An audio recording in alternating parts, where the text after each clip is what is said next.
Bonjour, nous sommes le jeudi 11 juillet 2024 et nous allons parler de économie, et en particulier de Bruno Le Maire, puisque Bruno Le Maire avait prédit, ou il voulait, qu'il y ait une croissance de 1,4% pour 2024 en début de cette année, puis il s'est ravisé, personne ne le soutenait de toute façon sur 1,4% de croissance en 2024, tout le monde lui disait que c'était beaucoup trop et que ça venait de nulle part. Début février, il annonce finalement oui, ce sera pas 1,4 mais ce sera 1%. Même là, ça c'est exagéré. On verra par la suite, dans les mois à venir, les publications. Il parlait également que suite à la publication du déficit public qui devait être de 4,9% pour 2023 et qui a été finalement de 5,5%, qu'il fallait faire des économies. Il parlait de 10 milliards d'économies pour 2024. Et après la publication, parlait de 20 milliards. Et maintenant, il parle de 25 milliards. Pas supplémentaires, mais en tout. Donc on passe de 10 milliards à 25 milliards pour 2024. Et 2025, ce sera 10 milliards supplémentaires. Au lieu de 20 milliards en 2025, ce sera 35.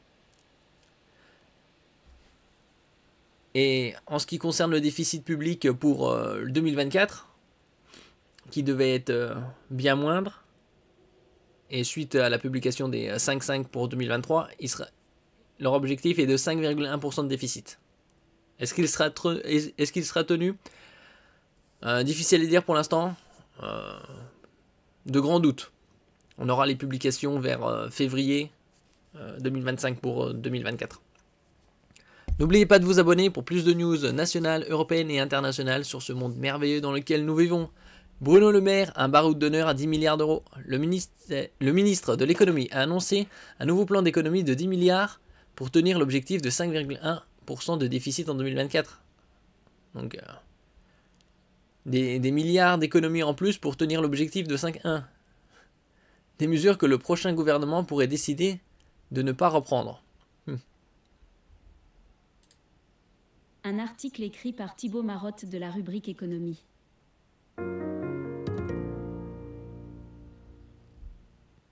Bruno Le Maire, un barreau d'honneur à 10 milliards d'euros. Le ministre de l'économie a annoncé un nouveau plan d'économie de 10 milliards d'euros pour tenir l'objectif de 5,1% de déficit en 2024. Des mesures que le prochain gouvernement pourrait décider de ne pas reprendre. Je ne suis ni en tonne, ni sur la plage. Dans le brouillard politique et économique qui persiste actuellement en France, Bruno Le Maire a tenu à rappeler, avec humour, qu'il était encore aux manettes et que sa mission de rétablir les finances publiques restait entière. Selon toute vraisemblance, le ministre de l'économie devra céder la place qu'il occupe depuis maintenant 7 ans, dans les prochaines semaines, si ce n'est dans les prochains jours. À une personnalité de gauche, du centre ou de droite? Quelle que soit la réponse, pas question pour lui de baisser les bras. Pour tenir l'objectif des 5,1% de déficit en 2024 que s'est fixé le gouvernement, Bruno Le Maire a dévoilé ce jeudi une nouvelle salve de 10 milliards d'euros d'économies. Ce second tour de vis budgétaire depuis le début de l'année était déjà dans les tuyaux. Dissolution oblige, il était passé au second plan. Mais à mesure que l'heure fatidique du départ se rapproche, le locataire Bercy tire ses dernières cartouches. Et surprise, une nouvelle fois, Bercy revoit à la hausse ses besoins d'économie. Au total, 25 milliards d'euros en moins seront nécessaires en 2024, contre 20 milliards d'euros auparavant, pour tenir la trajectoire fixée par le programme de stabilité envoyé à Bruxelles. En février, un premier décret avait permis d'annuler 10 milliards d'euros de crédit. 5 autres milliards d'euros ont, semble-t-il, déjà été exécutés, sans plus de précision de la part de Bercy. Et oui, ça fait 7 ans qu'il est déjà ministre de l'économie, celui qui n'a jamais été très bon en maths, en même temps que le mandat d'Emmanuel Macron. Il n'a pas bougé depuis. On verra qui pourra le remplacer. Et qu'est-ce que ça donnera. Ce jeudi, le ministre a annoncé qu'il allait signer un courrier de notification à tous les ministères de leur plafond de dépenses. Tous les nouveaux crédits dépassant ces seuils seront désormais gelés. À la clé, une économie de 5 milliards d'euros pour l'État. Par ailleurs, 3 milliards d'euros sont attendus via une nouvelle version de la contribution sur les rentes inframarginales, cette taxe sur les superprofits de l'électricité. Reste qu'il faudra un vote au Parlement à l'occasion du budget 2024 à 2025 pour la valider. Là encore, difficile à l'heure actuelle de graver la mesure dans le marbre face à l'incertitude politique. Enfin, un effort de 2 milliards d'euros est réclamé aux collectivités locales. Mais sans instrument contraignant, la demande n'est qu'incitative. Ce plan, annoncé dans les derniers instants, a tout du barreau d'honneur pour Bruno Le Maire. Je remplis mon rôle de ministre des Finances jusqu'au bout et je laisserai les comptes en ordre, a-t-il lancé. Rien ne garantit, toutefois, que le futur exécutif maintiendra les mesures annoncées. Le travail technique aura été fait. À charge au prochain gouvernement de les reprendre ou non. Dans le cas contraire, cela nous écarterait irrémédiablement du rétablissement de nos finances publiques, prévient l'actuel ministre. Une forme de « à prendre ou à laisser » qui s'apparente plus à une patate chaude qu'à une véritable décision qui faciliterait les affaires du prochain gouvernement. Le ministre de l'économie ne s'en cache pas, si la trajectoire budgétaire n'est pas respectée à la fin de l'année et que Bruxelles monte au créneau, la faute reviendra à son successeur et à lui seul. Ouais, donc le successeur n'aura pas beaucoup de chance parce que tout lui tombera dessus. Et c'est pas étonnant puisque ces derniers mois, ces dernières années, ils ont donné pas mal de milliards à l'Ukraine pour soi-disant la défense, alors que tout ça s'est micmaqué depuis des années pour qu'il y ait un conflit là-bas. Et pas mal de mauvaise gestion, comme pendant la période Covid. C'est le Covid qui a failli décimer la population humaine. Hein. Et ils ont sauvé soi-disant l'économie en déversant des centaines de milliards par-ci par-là.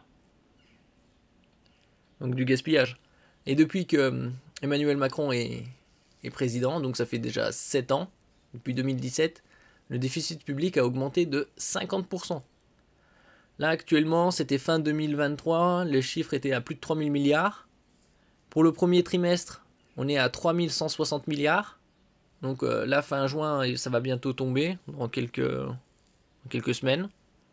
Pour savoir, le premier semestre, on sera à combien.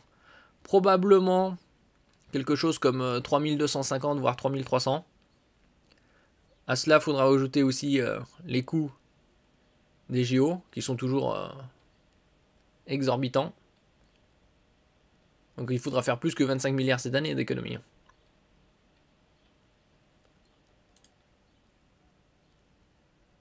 Bruno Le Maire alerte sur le risque de crise financière et de déclin économique. Législative, Bruno Le Maire alerte sur le risque de crise financière et de déclin économique. Le ministre de l'Économie et des Finances soulève le risque que pourrait poser l'application du programme de rupture du nouveau Front populaire. Bruno Le Maire a mis en garde lundi sur X contre le risque de crise financière et de déclin économique de la France, que constituait selon lui la nouvelle donne politique issue des élections législatives dimanche, où aucun camp politique n'a réussi à dégager de majorité absolue. Faut pas oublier que le déficit public en 2019 était aux alentours de 98%. Donc juste en dessous des 100%. Et avec le Covid, il avait explosé, il était monté jusqu'à 121, 120 environ. Et après, il était redescendu à entre 110 et 115. L'application du programme de rupture du nouveau Front populaire, arrivé en tête des législatives, détruirait les résultats de la politique que nous avons conduite depuis 7 ans, estime le ministre français de l'Économie et des Finances, en poste à Bercy depuis 2017 et l'arrivée au pouvoir d'Emmanuel Macron. Ce projet est exorbitant, inefficace et daté. Sa légitimité est faible et de circonstance. Il ne doit pas s'appliquer, juge le ministre de l'Économie. À l'issue du second tour des élections législatives dimanche, aucun camp ne semble en mesure de gouverner seul, ni le nouveau Front populaire, 190 sièges, ni le camp présidentiel, autour de 160 sièges, ni le RN et ses alliés, plus de 140 sièges, n'ont obtenu la majorité absolue de 289 députés à l'Assemblée nationale. Afin d'éviter le risque de blocage et de crise de régime, Bruno Le Maire estime ainsi nécessaire d'associer toutes les forces de la nation pour répondre sans délai à la colère et aux inquiétudes légitimes de nos concitoyens, notamment les 10 millions qui ont voté pour le Rassemblement national.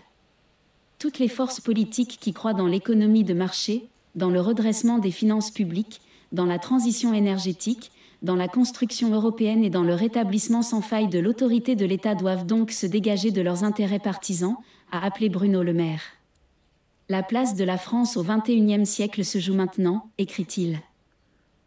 Il ne faut pas oublier aussi que dans les années 2019-2020 environ, les intérêts de la dette étaient aux alentours de 25 milliards, 25-30 environ, et que maintenant ils sont dans les 50 milliards, et que d'ici 2 ans environ, ces mêmes intérêts grimperont à 75 milliards. Donc ce sera le premier objectif du gouvernement, ce sera rembourser la dette. Les intérêts de la dette, 75 milliards. Énorme.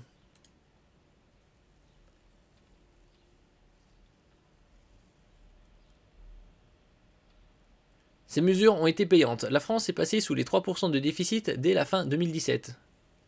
Bon, Emmanuel Macron était président depuis 6 mois à peine. Avant de sortir de la procédure pour déficit excessif l'année suivante, rappelle-t-il. Cela nous a redonné des marges de manœuvre face à un avenir incertain. Parce que le but du déficit public au niveau européen est de passer en dessous de la barre des 3%. La dette publique des administrations publiques est ainsi passée de 98,1% du PIB fin 2019 à 113% fin 2021. Et là, on est à peu près dans les mêmes zones, environ 112 à 115%.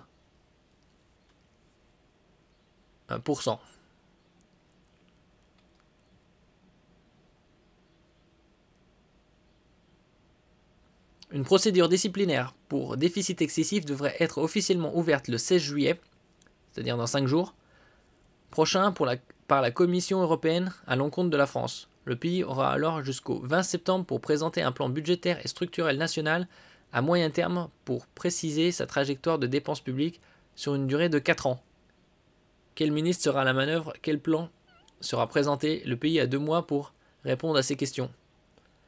Là, on est bientôt en plein JO dans 2 semaines environ.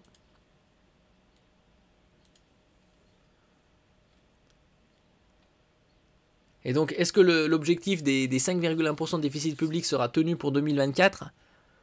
C'est avec les JO et autres gestions calamiteuses, en partie due à Bruno Le Maire. C'est hautement improbable.